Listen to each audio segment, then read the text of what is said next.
Welcome to the Bagel Logic Podcast, the show where Papa Thom spreads wisdom like a smear of cream cheese on an everything bagel. Here's your host, Thom Jennings. All right, everybody, welcome to the Bagel Logic Podcast, and I have a great guest today. I really do. When I started this podcast, I just never really knew where it went. But here's a little secret: Nancy Davis, and the last name is pronounced Kho, right? That's correct. Wait, I just realized, can I close this one window? I should have closed that before we started. I don't want to. Okay. Yes, Nancy Davis Kho. I went from the world's easiest name to say and pronounce to a trick name that people get confused by. So here's the thing. Your last podcast episode, your Midlife Mixtape, you actually gave me like a shout out because I think you put something up on social media about what you're doing with your 50s or something like that. And I put something about spending time with my granddaughter, which is still my favorite thing to do, by the way. Because she hasn't reached an age where she doesn't think I'm cool anymore.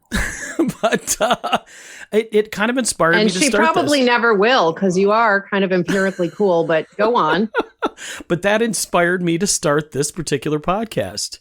I'm so glad you told me that, and I'm so glad it's the best, right? I have to say, I was ready to leave the podcast when I did, but I miss it. I loved the opportunity to have these kinds of conversations. I missed that. It was necessary, but I love it. I'm so glad you jumped into the pool. Well, I love it. I should probably put a link to it in this episode because I just love the way you wrapped it up. And it's funny. You probably appreciate this cultural reference more so than some younger people. But one of the big watershed moments in television history happened during our youth, which was the last episode of MASH, and it seemed like it sort of tied things up in a way that was neat and tidy. And even though they went on later and had these sequels that had very little to do with the original program other than the name, like I think of Trapper John, it still left you feeling good. And I just love the way that you kind of finished it up and said, hey, the times that I did it and now I'm done with it and now I'm putting my energy into different things. So I thought that was fantastic. It's a wonderful podcast and it still exists. So it's not like it's gone. It's just you're not. No, you can go back. There's 111 episodes of the Midlife Mixtape Podcast. I loved making it, and I really appreciate you saying that. I felt like I think one of the tell me if you think this is true in your 50s that you start doing better at ending something is not failure. You got whether it's a marriage or a job or a podcast or whatever it is. It's not that you didn't succeed at it. It's that it was successful for X many years and now you're on to the next thing. And I think we could be gentler to ourselves about these transitions if we didn't say, oh gosh, I should have, done that differently, or I would have done that forever. And the truth is sometimes you just learn everything you needed to learn out of that. And you've got to make space for new things to come in. Now, for me, nothing new has come in. Can I swear on this show? I don't know. Go ahead. What's your rating? Go ahead. Let's do it. I've been lazy ass. I have been I'm going to read my books. I'm going to take some naps. It was, for everyone else, the pandemic took it out of me for 2 years. And I ended it in December. And I really have regarded the last period of my life, the last 6 months as, just kind of laying fallow and trying to figure out what is going to come up. And nothing has come up yet. And I'm still okay with that. It's a practice. I'm trying to be in every other time when I took a new direction, it was pretty clear to me what I wanted to do. I had I felt it. I was ready to go. Nothing's come across yet that has got me that excited. So I just keep reading books and waiting for something to happen and trusting that it will. So maybe it's grandkids, but not yet. Not yet.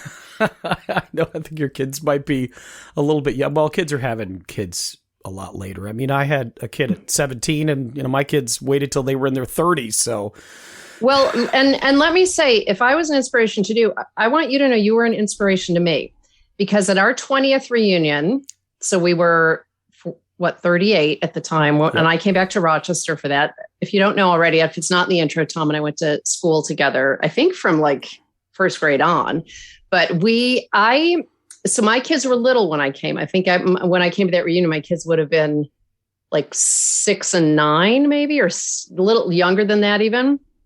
And I remember you DJ'd at that party and your son was with you. And how old was he? 17 or 18? He was a teenager. Yeah. And I looked over at you and I'm like, oh my God, they're having so much fun together. And look at how cool it is that Tom's, involved his kid in something that he loves to do, and they're sharing it. And as a mom of young kids at the time, and you know how it is when they're that little and it's work and it's tiring and it's frustrating. I think I just like, I think we're going to have fun when my kids are teenagers. And I really remember that. I could picture the whole thing. I could describe what you guys were wearing and everything, because I was watching you and I'm like, that is what I want to do. That's how I want it to be. And now, of course, my kids are in their 20s and we've had those moments. And, I think it's helpful for younger parents to see, like, it's not always going to be that much hard work. You get to enjoy some cool stuff on the other side. So thank you for showing me that. And now you're doing that with the grandkids. It's funny you say that, because my son was on the phone, and right before I got on with you, and he said, "Oh, who's your guest?" And I mentioned you. And he says, "Oh yeah, I remember her from the reunion." So I forgot. I had to make all the announcements at the reunion. Sorry. Oh no, that was fantastic. I remember her from the reunion. She talked too much. No, that was a good time, and it was weird for me because I dropped out of high school, so I never really had those connections in terms of the experience to graduate high school. And I think you can appreciate as a parent, it's tough because you don't, you try to set a good example for your kid, and, having a kid at 17, dropping out of high school, all those types of things. There's a certain degree of embarrassment that comes with that. So it took a lot of effort for me to want to go to that reunion. And I don't even remember who necessarily reached out to me, but it was so good to reconnect with some of those people. And I think I always had the deepest connection to Brighton, our time there and all that kind of good stuff. But no, I appreciate that. And I've paid very close attention to your writing and all that kind of good stuff. This is like a love fest. We should just call this. Yeah, this exactly. episode. What other albums do you like? Before we started recording, we started talking vinyl, and we had to hit the mics to start recording. So. Yeah, well, it's during when we were talking originally about you being on. One of the things that came up was Bagel Land, and I thought that would be a great kind of topic for both of us. Now, you've written. I do want to say, and we're on Zoom, so everybody's listening, but they don't see us, but. I do own this book, as you can see, and it's got papers. It's got like a BJ's catalog in it. But yes, the Thank You Project, and I've really been enjoying it. I'm not real good at writing thank you letters, but I did for my father's eulogy give a thank you speech, much like you had a similar situation with your dad and everything. But anyhow, let's go back to Bagel Land. And yes, because listeners, when Thom said, "Would you like to come on my show, Bagel Logic?" I said, can we just talk about Bagel Land, which was the formative bagel shop of my growing up years. And frankly, the bagel shop that nothing has ever compared to quite as well. Yeah. 12 Corners Plaza in Brighton, New York. Yeah. And again, it's interesting because it's when you look back, and I know we've talked about this kind of, midlife, post 50s and all that stuff, and you wax nostalgic. The great thing about Bagel Land, and for those listening, it's a bagel shop, like I said, 12 Corners, Brighton, New York. Brighton was we had a really decent sized Jewish population. So we were exposed to, I used to tell people like, oh my God, we get Jewish holidays off. That was the greatest thing in the world. And we get Rosh Hashanah and Yom Kippur were holidays for our school. I'm sure you were invited to bar and bar mitzvahs, where we were able to 7th grade, baby, drink alcohol at a ridiculously young age. You were drinking. I was doing synchronized dances to the Jackson 5. So, okay, whatever. Yeah, there was somebody, I remember being like 11 or 12, I don't know how I was, and I walk in line for the bar, and like everyone's drinking White Russians, and then somebody next to me is like, oh yeah, we can have White Russians. I'm like, we're 12. They're like, it doesn't matter. The bartender let us have them. But Bagel Land, our high school, now we weren't necessarily able to go there in middle school, and I remember I was only at Brighton for my freshman year, but I remember we had mods, so we could just go to Bagel Land on lunch and grab pizza bagels. So it was just right. Well, so this was, we had a real 70s, 80s lifestyle. My family walked to school. We lived over behind Bagel Land, 15-minute walk. So there was no bus that served our neighborhood. You walked, rain, snow, sleet, whatever. My parents never gave us a ride. So that meant we walked by Bagel Land, coming and going to school every single day. So I stopped there after school all the time. And my favorite memory, though, is, I don't know if you remember, I have an older brother who's 3 years older. So when he was a senior, we were freshmen. And he was kind of a BMOC. He was a football player. He was a nice guy. He was a nice look. I mean, now I can say that he's a nice looking guy. In ninth grade, you couldn't have paid me enough money to say any of those complimentary things, but he was pretty popular. And there were 3 girls who worked at the bagel shop in the afternoon from school, and they all liked my brother. So I would stop in and I'd say, here's my quarter. Can I have a sesame bagel, please? And they'd give me a Diet Coke, half dozen poppy and sesame, and they'd say, tell Larry that Sharon says hello. And I'd be like, great. And sometimes they would give me money from the till. And I would go into Bagel Land. I'd be like, it'd merge with these riches. And I'd come home and I'd be like, I think you should go out with Susie. She's extra nice. So yes, I really have very happy memories of Bagel Land, mostly how it enriched me for doing nothing. So is that what eventually financed your trip out to Oakland? Was the That's right. Yes, it was my Bagel Land savings. No. Are you kidding? I would just take the money the next day and buy more bagels. That's one of the saddest things in California is the state of bagels.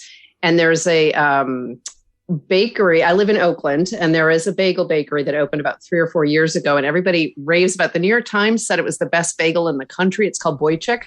It's a fine bagel. It's not a Bagel Land bagel. Sorry, it's never going to live up to the real thing. So that we get them, but I eat them, but I'm not, but I'm grumpy about it. So do you visit back in Rochester anymore? Yeah, I do. So my folks lived there. I have a brother who's still in Brighton where we grew up, and my sister's in the Finger Lakes. So, tons of family there. With my mom and dad now passed, I'm not going as much as I did with that in the pandemic.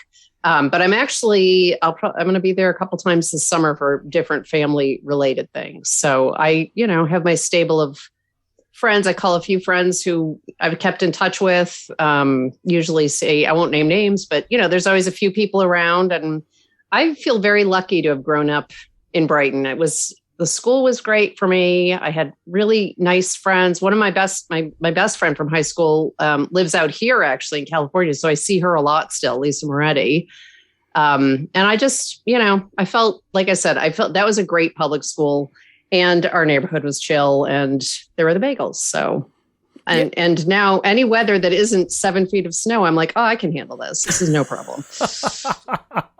Yeah. I often, I tell my kids it was my son, the one that you met, Thom Jr., who's the father of my granddaughter, Michelle, who's the, little love of my life right now. Right. And, but he was, I think he was like 15 or 16 years old, and he went on a school trip once, and he came back and he said, oh, I met a bunch of Jewish people on this trip. And I'm like, you've never met Jewish people before? But I think one of the things that I really took away from where we grew up in the community and everything was that there was a diversity there, but we really didn't notice it. You know what I mean? It wasn't like I never felt like I was in a diverse community, because it just wasn't a thing back then, Well, you're right. It was religiously diverse. Well, it was Jewish and it was Christian. It was very, very little racial diversity. The kids who were in our school who weren't white were generally bussed in from the city.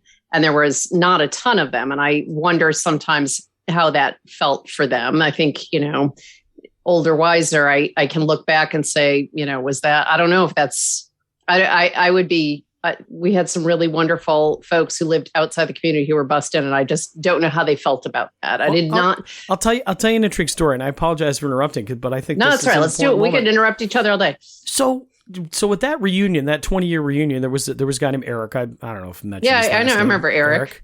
So Eric McGill, he sat at the table with my son and I, and he looked over at my dad and he said to me, he goes, you know what? I used to get bussed into your school, your dad's school, and your dad was the first person who came up to me and had lunch with me, and he said I was terrified of being around a bunch of white kids, and your dad was the one that made me feel comfortable. And it was really funny because I had no recollection of this whatsoever.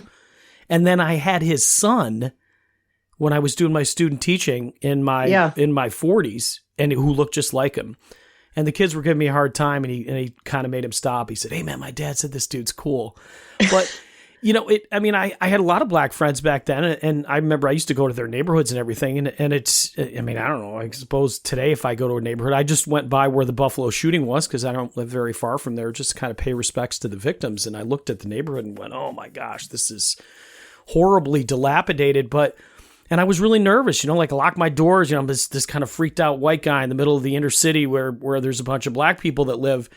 But when I was younger, I didn't feel that at all. And I think on some level there was, even though we didn't have a lot of black people that lived in our community, we still had at least exposure to them to a degree where maybe there was more tolerance. Although, I'm sure, I don't know. I don't know what your experience was. I think my experience was I was completely naive. That's what my experience was. It didn't ever occur to me until I married a Chinese guy and he said, how many Chinese kids were there at your high school? And I'm like, were there Chinese kids at my house? Like I had to really sit and think about it. And now we live in Oakland, California, which is one of the most diverse cities I think you could ever be in. And my kids' experience going to public schools in Oakland was so vastly different from my experience going through Brighton. So I think I had tried to just be observant. I try to just notice and reflect on, the differences, the improvements, the places where we could all still be doing better. You can't go back and apologize for where you grew up or how you grew up. But I do look back and think, yeah, there were a lot of white kids and, we kind of ran the roost. And I don't know, I feel like I had great friends who were black as well at that school, but I just think their experience and mine was probably pretty different. And I'm sure I could have been more sensitive, more curious. I think that would have been a big thing. Like, what is your life like? Instead of just assuming everybody was having the same experience I was having. And actually, when we organized that 23 union, ask me why I volunteered to help do that from California. I don't know. But I actually loved helping to organize it because we were doing outreach to everybody. We wanted everybody in the class who wanted to be there to know about it so they could come, which meant I had a lot of conversations with people I hadn't necessarily had a lot of conversations with in high school. And it was just eye-opening to me how many, something about 20 years, I think you're out far enough that you are more comfortable with who you are. You feel like you can bring your whole self back to school. And, if there were people who bullied you or places that you felt uncomfortable, when you're 38, you probably are, hopefully you are okay to be there and to hold your own. And so it was just eye-opening. There was one person in particular who said one of the reasons he came back was because he had been bullied really badly and he wanted to show himself and his wife that he could be there. And I ended up talking to him for a long time at the reunion too. And he was delightful. And I was like, well, I wish I'd known you better in high school because you're a cool cat. So, high school, it's fraught. What can I say?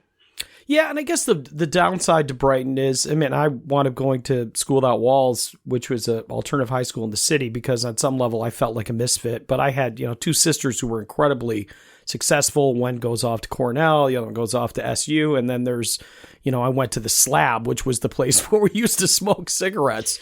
So I was a bit of a, I don't know. Yes, kids. In those days, not only could you smoke in school, there was a designated area for you. That's my favorite thing. Like, yeah. It's those things that you tell your kids. He's on the Slab. I think he's still there. You go get him. Yeah, you go find me. So, but there was there kind of that divide between the preps and the I don't even know what the other side was, the hoods. It reminds me of like the Who, where they did that Quadrophenia album.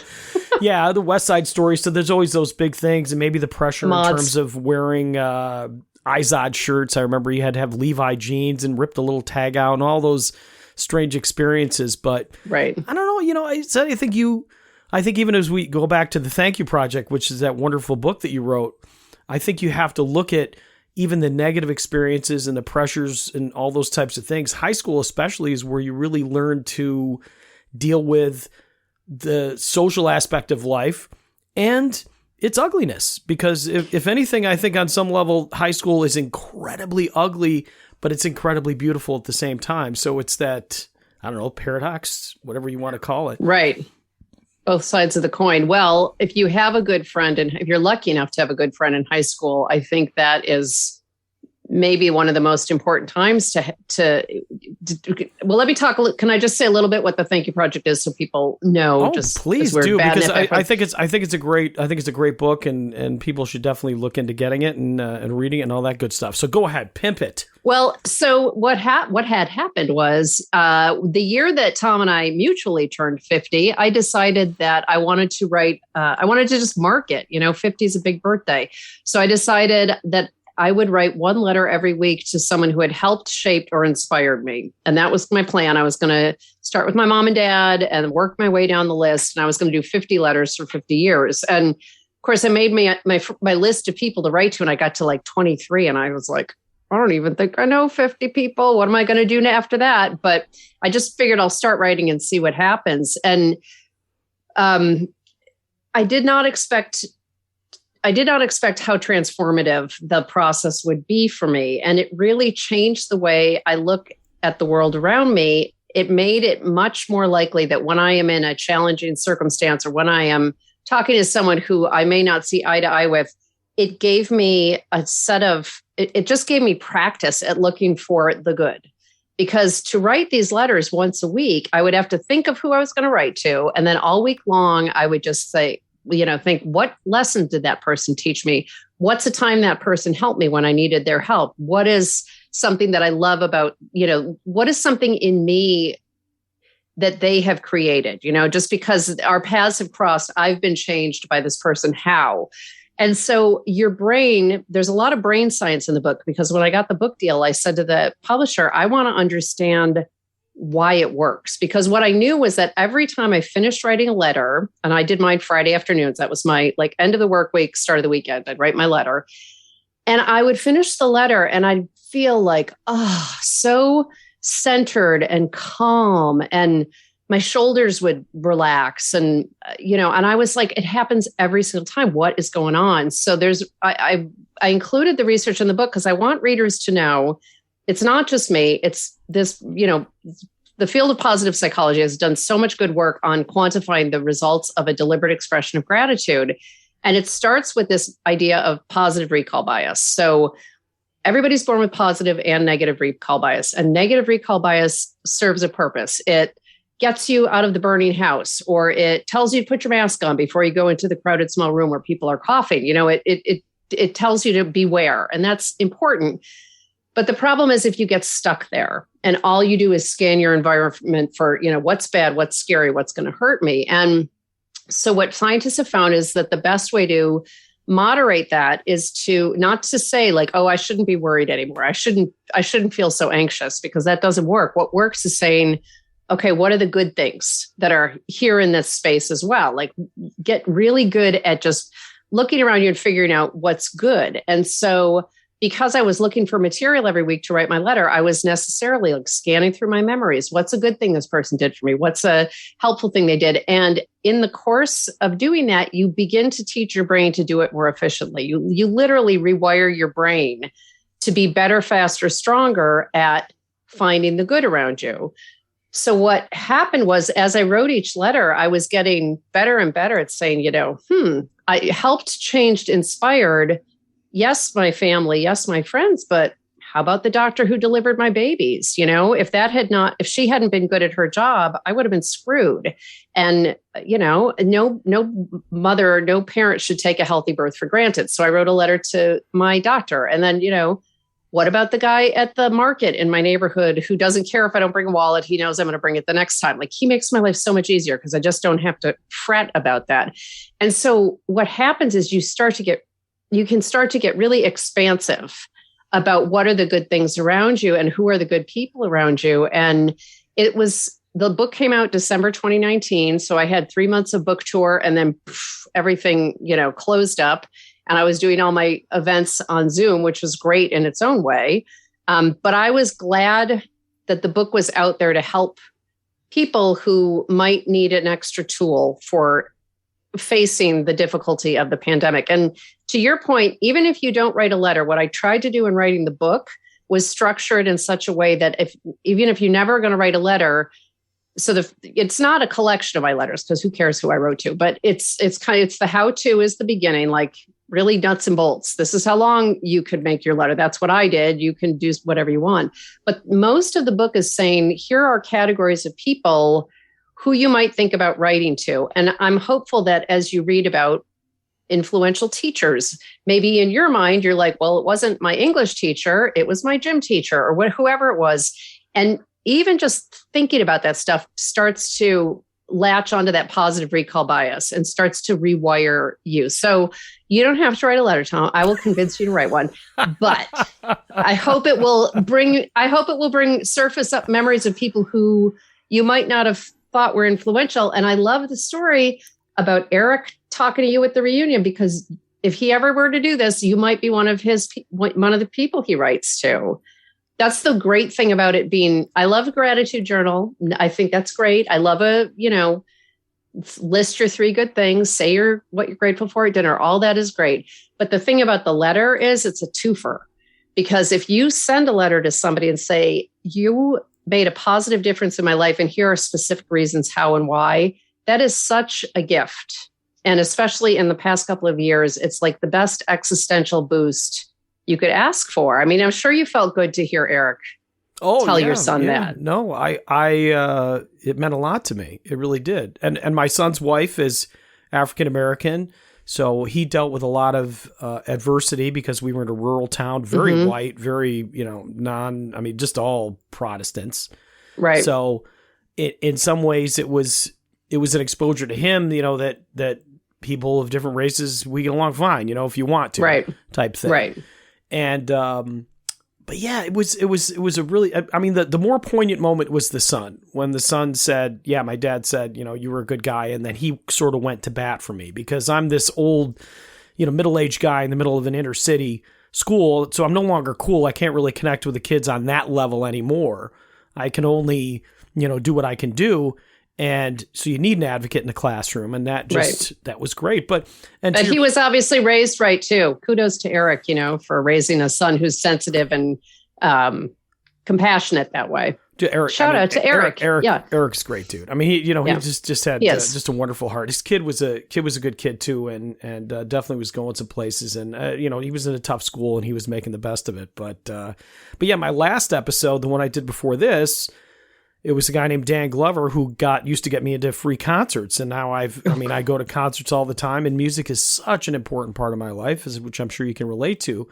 And when I thanked him, he was like, oh my God, I had no idea. So I think it's, I love you start your book out, for those who haven't read it yet, with the whole thing to your dad. And, I think that's an exercise that's important. But, to me, it's like when somebody comes to you and says, hey man, you really did this great thing and you were such an inspiration in my life. And as much as I say, well, shit, I don't remember that. It's still like, wow, that's still pretty cool. I interviewed Dennis DeYoung-Sticks once, and I said to him, hey man, when I was a kid, I was getting kicked out of sound check, and you told the security not to kick me out. And, it really meant a lot to me. And I've been a huge Sticks fan ever since. And his answer was, yeah, that's the kind of guy I am. And I think on some level, it validates the fact that, because I don't know how you deal with it, but sometimes, I feel like I struggle with whether I'm a nice person or not, because there are times where you just really look at yourself and you have intolerance, whether it's towards a situation, people, whatever. Like you said, 2016 election. I mean, how hard was it not to get caught up in the negativity of with high school friends who have a completely different political views, all that stuff. So you go down that road and you sort of forget who you are. So I think, to your point with the Thank You Project, is that it's a reset to maybe really look deep down inside yourself, and you have to, but you're not looking at the ugliness. You're not looking at the warts, which we all have. What you're forcing yourself to do is look at the goodness, because that thank you letter is a reflection on something that has been done to you. So it's inherently a piece of what makes you a good person. So I think it's fascinating. And there's literally science that says that when someone else does something nice for you, you experience a boost in self-esteem because you are being given the message that you are worth it. And so having the chance to reflect on all these people that have done something kind for you can have that effect. I was going to say, of course, I struggle with all that stuff. I am I am a flawed, trying hard person, but I fall short all the time. But what I think is really cool, so a funny thing that happened when I wrote when I wrote the book is I started getting thank you letters from friends, and I was mortified because I was like, oh my God, did you think I wrote this book in order to force you to write me a letter? Please, like, you don't feel obligated. You really don't have to. But so when I was finishing my freshman year of college, all my close friends paired up for housing, and I was the loser in that game of musical chairs. I didn't have anybody to room with, and I was a little shocked. And these 3 girls who I did not know, they were friends of a friend of mine, said, we've got room for a 4th. Why don't you move in with us? It'll be fine. And I'm like, great. Oh, girls, I don't know. And that year ended up being awesome because first of all, they're all really nice, but they were very different from me. They had different circles of friends. And it was such a cool year because I met all these people I wouldn't have known otherwise.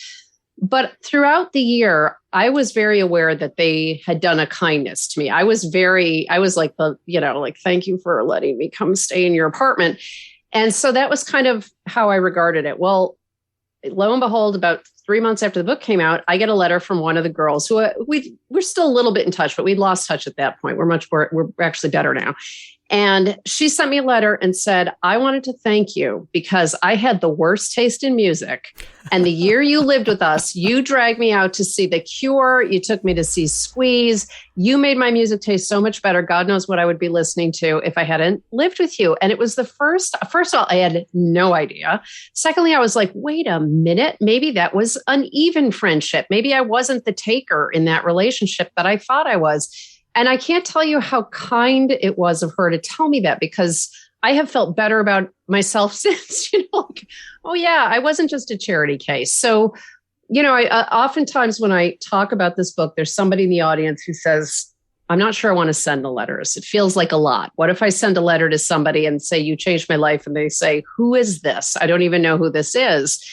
And so I don't know, I say throughout the book, there are no thank you note police. No one is checking to make sure you're sending your letters. All of those benefits, I talked about the centering and the calming, and there's tons of other benefits that, physiological and psychic benefits that I talk about in the book. That comes with the writing. It has nothing to do with the reaction to the letter. So I say to people, don't send the letter, but there is also research that says we tend to overestimate how awkward it will feel to give someone a thank you letter, and we underestimate how good they will feel. So, I just say to people, if you're on the fence, try it, see what it feels like to send the letter, because especially now when everyone's been so isolated and separated from one another, it's just really nice to have someone say, hey, you made a big difference and I'm so glad I know you. That's just really kind and generous, I think. Oh yeah, I agree 100%. I think the only potential pitfall when it comes to something like that is that societally people are so suspicious.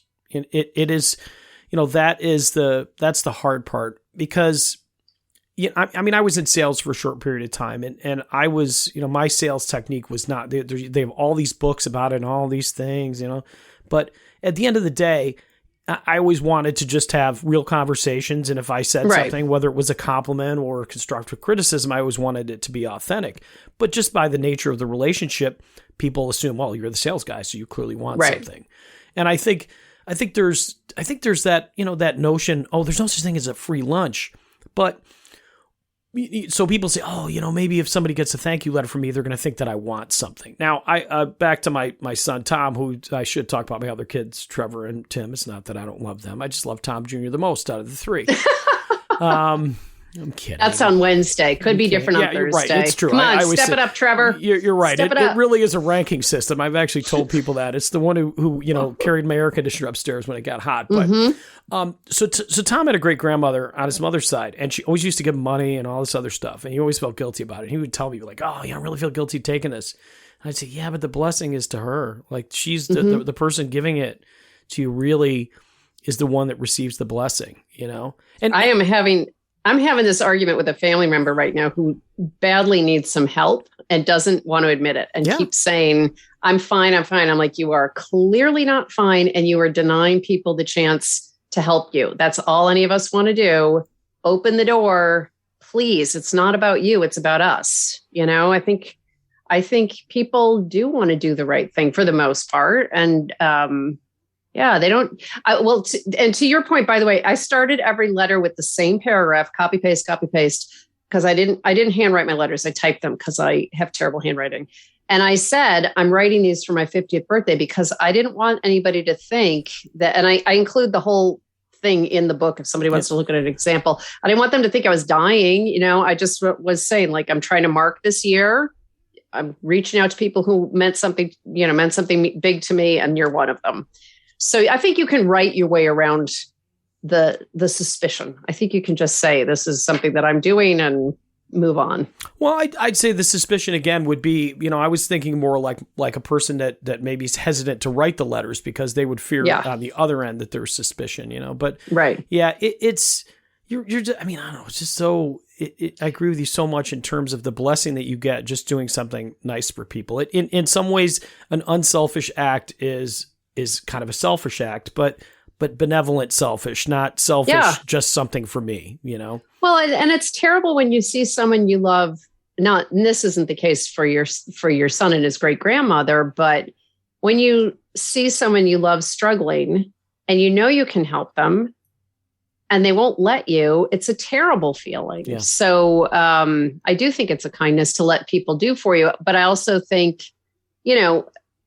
societally, we're conditioned, we're Americans, right? Or some of us listening we are conditioned to, being independent and going it alone. And writing these letters means that you are revisiting times in your life where you couldn't go it alone. You were up against something that someone needed to come help you with. And you can berate yourself about that, or you can just be like, look at me, I found the right person to help me. That's it, And so I hope that, there's a level of vulnerability, I think, in letting yourself dwell in some of these memories, but hopefully you don't have to stay there. You get through to the other side and you recognize that, you did a really good job finding your team of people. So, and forgiveness is part of it too. I think I was surprised at how many of my letters started with an apology for something. Because I felt like as I sat and thought about, this guy, this person helped me so much. Sometimes I would say, yeah, I wasn't a great friend to that person. I could have done better. Now that I'm looking back at the entirety of that relationship, I could have done better. Or, the one I always talk about is, so my brother, who I'm very close to now, we did not get along so great when we were in high school, and I was bringing home the free bagels. It didn't warm me to him enough. I should have been nicer.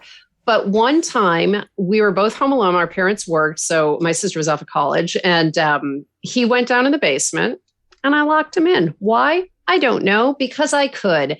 And I locked him in and took off out of the house. And he was so mad. And, there wasn't a bathroom in our basement. He was stuck down there until my mom and dad came home. And it was just, teenager bullshit. It was just not nice behavior. We don't talk about it. He never, whatever. But I started thinking about all the stuff my brother's done to me. And I was like, oh my God, I was such a little punk. That was a terrible thing to do. So his letter starts with, before I get to the thank yous, let me just say, I shouldn't have locked you in the basement that day. That was really shitty. And that's it. We don't ever talk about it now, but I finally, I felt like I cleared the table to be able to give him a proper thank you by apologizing first. And in other cases, there might be somebody where I was holding a little grudge, or I thought this person could have done that, handled that other situation differently. But again, reflecting on all the good they brought in my life, I'm like, okay, I can let that go. I don't need to sit with that anymore. I can move on. So that was a surprise to me, how much forgiveness and gratitude can work as a team. Yeah, I don't know if it's the Irish in me, but, forgiveness has always been really difficult for our family. My dad and my sister didn't speak for many years before he passed. She didn't come to his funeral. She didn't have any contact with the family for, I want to say 25 years. And then she came up when my mom passed, and it was 2 or 3 hours after my mom passed, and I hadn't seen her in 30 years. Now, wow. When, my dad was on disability, so she kind of helped run the house while mom worked at night and, all that kind of weird stuff. But the thing that was amazing is she shows up, and I remember saying to my son, Tom, man, poor Trevor and Tim. But I said, said, just say it was Tim. Just pretend. He was in Colorado. So I said, geez, I don't understand why she's here. Like, mom's already dead. And he looked at me and he goes, she's here for you. She's here to support you because she knows how close you were to mom. So she's here to pick up the pieces. And in a weird way, that's what happened. Now we are extremely close. Yeah. And it's fun, and I bring that up because I remember, you're talking about all these weird, you have such a weird relationship with your siblings. And I have one that I still don't talk to. And I would love to be able to write, I've written her letters to say, hey, let's get past this. And it doesn't really go anywhere. But yeah, that forgiveness part it's tricky because, it is because you don't want to have, you don't necessarily want to have absolution, but I think it goes back to the whole thing where you said the thank you letter's about you. It's not about them. And that's a hard part to get past sometimes. And what you could try, Thom, is writing the letter with knowing that you're not going to send it. So then you can be free to say whatever you want to say. And then maybe once you look at it and think, oh, I actually do want to send this. But, don't start off with that. First of all, I always tell people, start with the easy letters. Start with the people who you genuinely want to say thank you to their, like, you're happy to do it. Because that starts the positive recall bias rewiring anyway. And, at some point in my process, when I realized that all that good, juicy feeling was coming from the writing and not the sending, I was like, wait a minute, I can write to people I don't intend to send a letter to. Like, I know from the get-go that I'm not going to send letters to the ex-boyfriends, but each of them taught me something. Each of them was helpful at the time that I was with them in some way. So I wrote those letters, and no, they've never gone out. They never will. And then I was like, wait, I don't have to write to people. I can write to the cities I've lived in because I've been shaped by the places I've lived in. The first one I wrote was to Rochester because even though I moved out when I was 18, everybody who knows me knows I'm from Rochester. I make sure to drop it because I loved growing up there and I feel really proud. And there's a lot about me that I think says upstate New York for good or bad. And then I was like, wait, what else made me? Live music. So I wrote a letter to the live music industry. That doesn't have a mailing address. And so, I think the harder letters can come later, or the more surprising letters can come later once you've had a little practice. But if you want to write a letter, you don't need to mail it. And sometimes it just helps you organize your thoughts. Good. That's what writing always does for me anyway. Yeah. And you're a wonderful writer. I'm not just saying that. Oh, thank you. Thank you. Miss Jean Cantori Green, AP English, Brighton High School, class of 83, 84. Yo, somebody this week tried to correct my usage. I said, the board comprises 9 members. And someone said, oh, I think that's comprised of. And I'm like, oh, let me tell you why it's not. I've known this since 1983. So it is my number one peak grammar nerd rule to explain. Yeah. It's composed of or comprises. I embrace my typos. I have millions of them. In fact, I have a typo on one of my tattoos. My mother hated tattoos, and we got a tattoo of the verse that was read at her funeral. And there's a typo in it. Should have said, I have competed well. It says, I have completed well. So, yeah, it's... I kind of think that's beautiful, though, to do in somebody's memory. Yeah. My sister and I, actually, we got the same tattoo. The one that I hadn't talked to in forever. It's just It's just right down the arm here. And but as soon as the kids and everybody got a hold of the fact that I had a typo on my arm, it's but yeah, I've been dogged by typos all my life. I had a resume where it was supposed to say public relations and it said pubic relations. Oh, so great! That was, and I did get that job, but it didn't last long. Well, speaking as a blogger, when I had, I started off blogging. That was the beginning of my writing career after I'd been in business for 15 years. And I, did what every other mom did and opened up my mom blog, although it was more of a music blog. And there are 3 readers who shall go unnamed, but every time, you're getting the stories for free, ladies. And I don't have a copy of it. They'd be like, there's a typo on line 5. I'm like, oh, okay, I'm going to go in and fix it. Thank you very much. Appreciate you being such a close reader of my work. Thank you. Goodbye. Well, we got to do a little bit more of Bagel Land, and then I want to talk about you as a mom. So my buddy Jack Burris, who I think listens to the podcast still, one day I was going through some tough stuff, and one day I come home and there's a foil covered pizza bagel just sitting on the counter of my house. And pizza bagels. Yeah. It's Oh my such. God. So did you write a letter to Bagel Land? Because if you didn't, I feel like you and I should write we should co-author a We letter. could. To I Bagel could. Land. I did not. I didn't, but I did write one to a different bagel place in Oakland that was my bagel place before this Boy Chick opened. And the reason I wrote to Beauty Bagels, which I think may have closed during the pandemic, but I wrote to this bagel shop in Oakland, not because their bagels were so great, which they were good, but the fact was my husband, who also is from upstate New York, would go out every Sunday morning at the butt crack of dawn to get the family a dozen bagels and schmear. And it was just like every week, this kindness that my husband performed for his wife and two daughters. And every week I would be reminded, like, he's a good guy. He, like, everybody who wants to get up in the car and go at 7:30 in the morning and stand in line for bagels, my husband would do it. And I wrote them a thank you letter because we've been married now 30 years. And it was like, you know what? Thanks for giving me that weekly reminder that my husband was a keeper and that this is how he expresses. He doesn't, he's not a flowery, kind of a guy, but he gets bagels for me. So that was why I wrote that letter. But I'll co-write a Bagel Land letter. But should I tell them that their employees in the 1980s were totally scamming them? I probably shouldn't. I'll keep that. I think we should tell on them. Dear Bagel Land, it's a miracle you're still here. Because guess what? Yeah, we should. You could come up with your next book. Could be the Angry Letter Project, where we just write a whole bunch of snarky angry letters. It would be like it's called the Fuck You Project. Yeah. I'm going to tell you all the reasons I hate you. Yeah. No, I'm not writing that book. You only gave me 6 bagels when I needed 8. None of those bitches are going to date my brother. You let my brother out of the basement. Yeah. So kids, man, how many kids you got? And I have 2 girls. Yep. I have, my girls are 24. I did an interview the other day where I confidently said my daughter's 25 and she was nearby and she goes, but I'm not. I'm like, oh, that's right. You're 24. So the oldest is 24. She lives with us. She graduated during the pandemic and got a job here in the Bay Area. And she's a mechanical engineer and she is a great roommate. And I'm going to cry when she moves out of the house because she's just good company. She goes to all my concerts with me. So she's here with us. And then our youngest is just about done with her junior year at UCLA.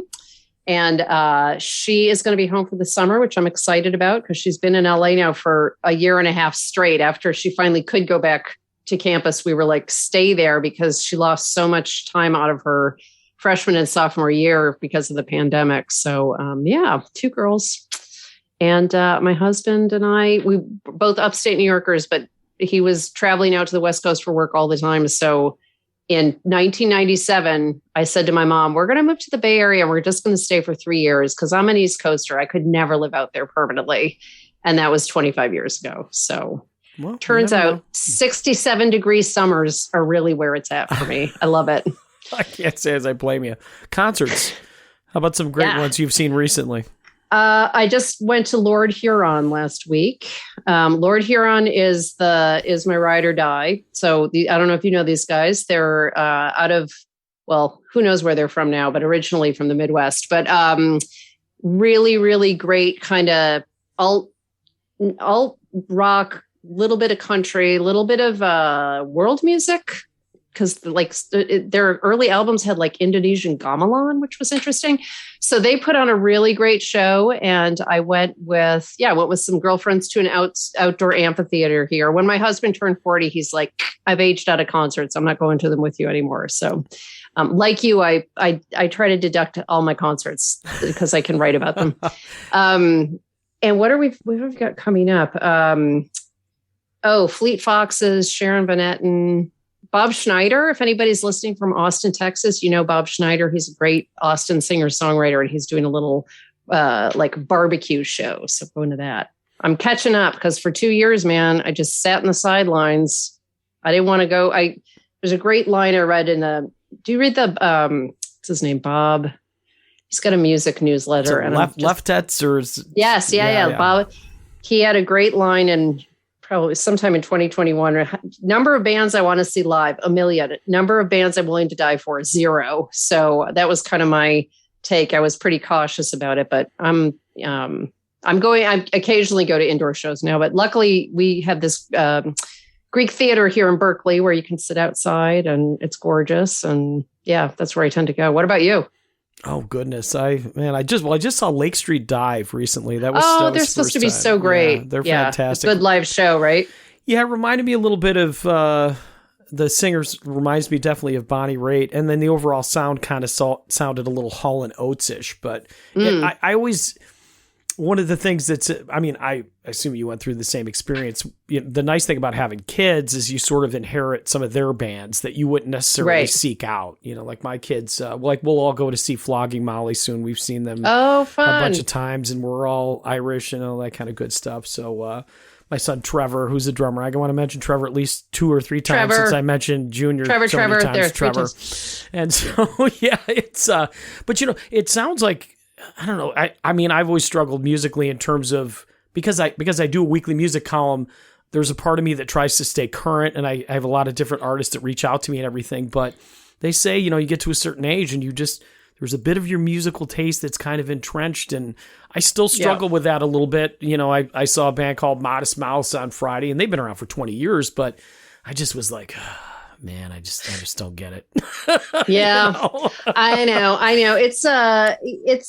It's an ongoing challenge because honestly, I love to fall into the warm, soft embrace of 80s music, and I have the preset on my car radio and everything. But I do hear stuff through my girls, and I just try to, I had a blog and a podcast called Midlife Mixtape. So I really liked hearing about new stuff and listening to new stuff. And it's pretty tempting, though. I have to say, this week, I don't know if do you watch Stranger Things on Netflix? My students literally today had convinced me to watch it. And yes. And I said to them, I own the soundtrack, but I've never seen the show.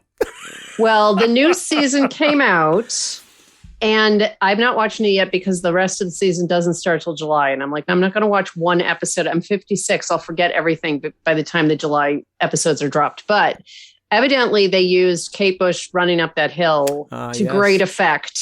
And I was like, oh my God, I haven't listened to Kate Bush obsessively in like 7 months. So let me do that. So I've just been on a complete Kate Bush tear. And then someone mentioned Liz Phair to me, and then I was on a list. So it's easy for me to just dive real deep into the memory bank. But what I was going to say, there's a Rochesterian, a singer in Rochester who is phenomenal named Danielle Ponder. Do you know her? The name sounds familiar. I'm sure that I've gotten some press releases, but evidently she's also like she's a DA maybe, or an assistant DA. She is so great. And she's opening up for some really big bands this summer, including one that we could not get tickets to. I think she's open for Nathaniel Wright. What's the one? Night Sweats? Yeah, Nathaniel Rateliff. There's 2 bands that have similar names like that. She's opening up for one of them. So if you're in the Rochester area and you get a chance to check out Danielle Ponder, I think she is going places, and she's just got a beautiful voice. Yeah, I'm always, it's funny, when I was young, I very rarely listened to female singers. Now it's not as big of a deal. In fact, some of my favorite singers, Jennifer Nettles of Sugarland, my wife introduced me to her, and Bonnie Raitt, I loved Susan Tedeschi, all that stuff. Oh, yeah. I just remember Who were your favorites? Who were your high school favorites? Who were you listening to them? Styx, AC/DC, I eventually became a Todd Rundgren fan, which I'm still a Todd Rundgren fanatic. I'm going to show, I think, 191 coming up soon this summer, and it just keeps on climbing. But do you have the book that Paul Myers wrote about Todd Rundgren? Paul and I know each other, yes. Okay. Casually, yes. Because I have a really good biography of him by a Bay Area writer that I'll send it to you. I'm going to send it to you. I got to sign it. Yes. Yeah, I will. Excellent. I'm trying to see if I can reach it with my headphones. Hold on. Keep talking. Here it is. Oh, here it is. A Wizard and True Star. Yeah. Yep. I have that. I've actually. Oh, you have it? Yeah, I've interviewed Paul twice. I've actually owned 3 copies of that, because I keep giving them away to people, and you're about to give one away too. And it's funny. Like it's kind of like back when we grew up. That's how people got. How they were introduced to music too. You'd share albums, and it was just such a communal experience. I think that's the only thing where I started to get into really bad old man mode, is where I go, man, I really miss the days when we just sit around and listen to records together. Now you kids just put in your headphones and tune out the world. Yeah, well, same. I mean, it is nice. We have a record player. I use it a lot, and I sit there and I listen to the vinyl one side through and the other side through. And my husband will come in and sit with me, and then we're both physically in the same space, experience the same music. The kids are in their room with their headphones on, but there is something really, I don't know. I'm trying not to get nostalgic because I know Gen X sucks or whatever, or like we're not supposed to get, but I think we're awesome. And I do think we did everything better than everybody else. So there you go.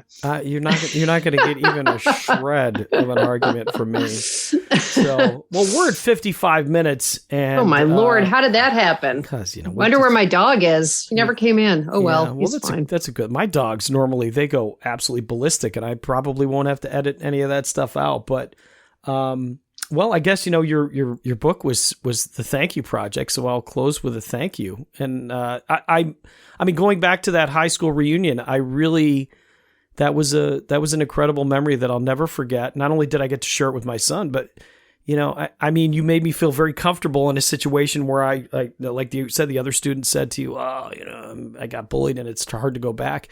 It was very hard for me to go back too, being a high school dropout for years and just kind of struggling to get by. And my kid was kind of like my, oh, look at me. At least I did something with my life. So, but. And I think the rest of us were looking at you with like, God, he's really got it figured out. Yeah. No, look at Thom. Except for his hair. He just can't figure out the hair thing. It's all gone,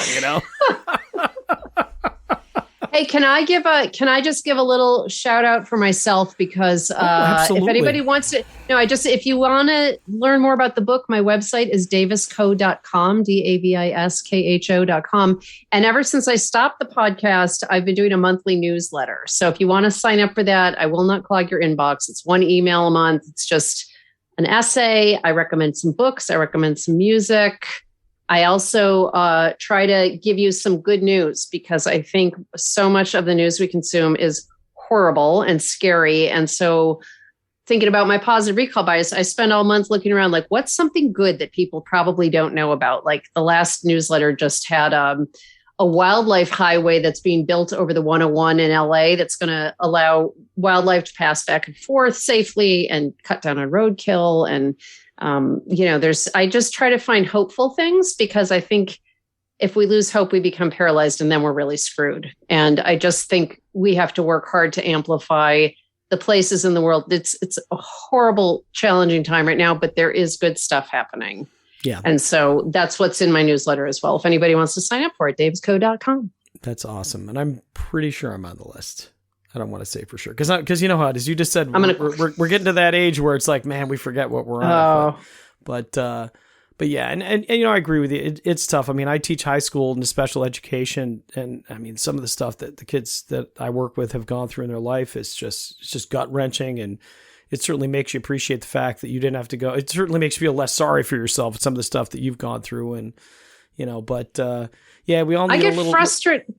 I get frustrated when people are like, everything's terrible, everything's terrible, everything's terrible. And I'm like, okay, so what are you doing about it? Yeah. Like, you can't just sit back and be a doomsayer. You have to try and do something. So I think we owe it to our kids and our grandkids. And so I try to make it funny too. So, so you'll have a reason to come back. Funny's good. Thom, it is so awesome to see you. I would do this every week. Let's just do a show where we just talk about people from high school. Oh, I'm only kidding.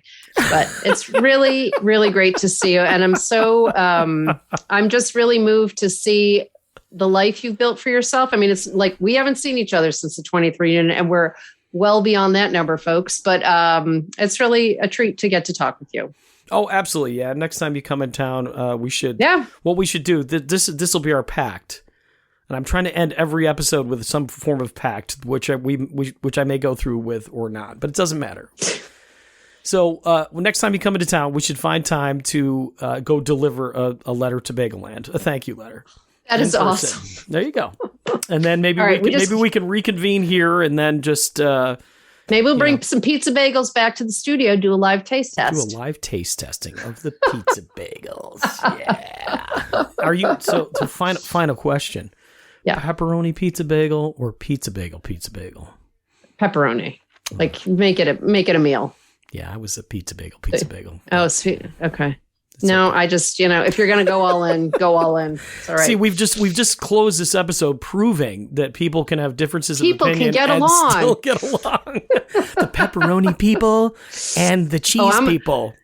I'm going straight to Facebook to leave a message. Yeah, really. You know what Thom said? We almost made it through the whole podcast before Thom had to bring up the damn pepperoni. So, all right. Well, Nancy and everybody out there listening, please make sure you check out that book. And again, like you said, you don't even have to write the letters. It's just such a great read. Your podcasts are they're evergreen. They're still sitting out there. So go check out the Midlife Mixtape Podcast. There's lots of episodes there. I'm still a few hundred behind you. I think this was 29, which isn't bad. Oh, see, you're middle aged on your podcast too. I'm middle aged on my podcast. So there you go. But all right. Well, this was super fun. Thanks, everyone. Hi to Trevor and Tim also. You know what? He's gotten plenty of shout outs in the episode. Anyway. I'm just trying to make up to Trevor and Tim now. All right. Well, thank you. Great talking with you. Great talking with you, Nancy. And we'll talk to you soon.